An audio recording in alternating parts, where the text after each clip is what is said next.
ഇതുവരെയായിട്ട് ദേവൂട്ടിയുടെ അടുത്ത് ഇങ്ങനൊരു സംഭവം അറിഞ്ഞുകൊണ്ട് ചെയ്തിട്ടേ ഇല്ല കേട്ടോ.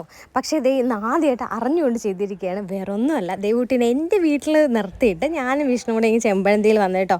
മുമ്പൊക്കെ ആണെന്ന് വെച്ചാൽ ഈ ഷൂട്ടിനൊക്കെ പോകുന്ന സമയത്ത് നമ്മൾ രാവിലെ പോകുമ്പോൾ ദേവൂട്ടി ഉറക്കമായിരിക്കും, വൈകിട്ട് തിരിച്ചു വരുന്ന സമയത്ത് അവൾ ഉറങ്ങുന്ന സമയമായിരിക്കും. അപ്പം അവൾക്കിപ്പോൾ നമ്മളെ കാണണമെന്ന്, അതായത് നമ്മളെന്ന് വെച്ചാൽ എന്നെ കാണണമെന്നോ അങ്ങനെയൊന്നും വലിയ നിർബന്ധമോ കാര്യങ്ങളോ ഒന്നും ഉണ്ടായിരുന്നില്ല. പക്ഷേ ഇപ്പോൾ കുറച്ച് നാളായിട്ട് അങ്ങനെയല്ല കേട്ടോ. അവൾക്ക് ഭയങ്കര നിർബന്ധം മീൻസ് അവൾക്ക് ഞാൻ എപ്പോഴും കൂടെ വേണം, അല്ലെങ്കിൽ ഞാൻ ഇല്ലാണ്ട് ഒരിടത്ത് നിൽക്കില്ല, അങ്ങനത്തെ ഒരു സിറ്റുവേഷനാണ് ഇപ്പോൾ അവളുള്ളത്.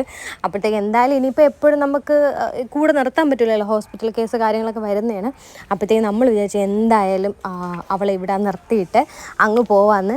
അങ്ങനെ ഞങ്ങൾ അങ്ങ് പോയിട്ടാ. സത്യം പറഞ്ഞാൽ നല്ല ടെൻഷൻ ഉണ്ടായിരുന്നു, കാരണം അവൾ ഉറക്കി കിടത്തിയിട്ടാണ് പോയത്. നമ്മൾ ഇതുവരെയായിട്ട് അങ്ങനെ ഉറക്കി കിടത്തിയിട്ട് രാത്രി ഫുള്ളായിട്ട് അങ്ങനെ നമ്മൾ മാറി നിന്നിട്ടില്ലല്ലോ. അപ്പോഴത്തേക്ക് നമ്മൾ പോണ വഴിയിൽ ഭയങ്കര ടെൻഷനായിരുന്നു, ഇനിയിപ്പോൾ എണീക്കുമോ കരയോ എന്നൊക്കെ ഉള്ളത്. പക്ഷെ അവൾ എണീറ്റില്ല കേട്ടോ. രാവിലെ ഒരു 9-10 മണിയൊക്കെ ആവാറായപ്പോഴത്തേക്കാണ് എണീറ്റത്. അതുവരെ അവൾ സുഖമായിട്ട് കിടന്നുറങ്ങിയെന്നാണ് അമ്മ പറഞ്ഞത്. അമ്മയുടെ അടുത്താണ് കിടന്നുറങ്ങിയത്. രാവിലെ എപ്പോഴോ കണ്ണ് തുറന്ന് നോക്കിയിട്ട് അമ്മേനെ ഇങ്ങനെ നോക്കിയിട്ട് പിന്നെ അമ്മേനെ കെട്ടിപ്പിടിച്ച് കിടന്നു എന്ന് പറഞ്ഞു. ഞാൻ ആ ദേവൂട്ടിയോട് ചോദിച്ചു. അപ്പോൾ ദേവൂട്ടി പറഞ്ഞത് എന്താണെന്ന് വെച്ചാൽ അമ്മയും ഞാനും ഒരേ കളർ ഡ്രസ്സാണ് ഇട്ടിരുന്നത്. അപ്പോൾ അവൾ വിചാരിച്ചു അത് ഞാനാണെന്ന് വിചാരിച്ചു എന്ന് എൻ്റെ അടുത്ത് പറഞ്ഞത്. എന്തായാലും അവളിവിടെ സുഖമായിട്ട് തന്നെ നിന്നു.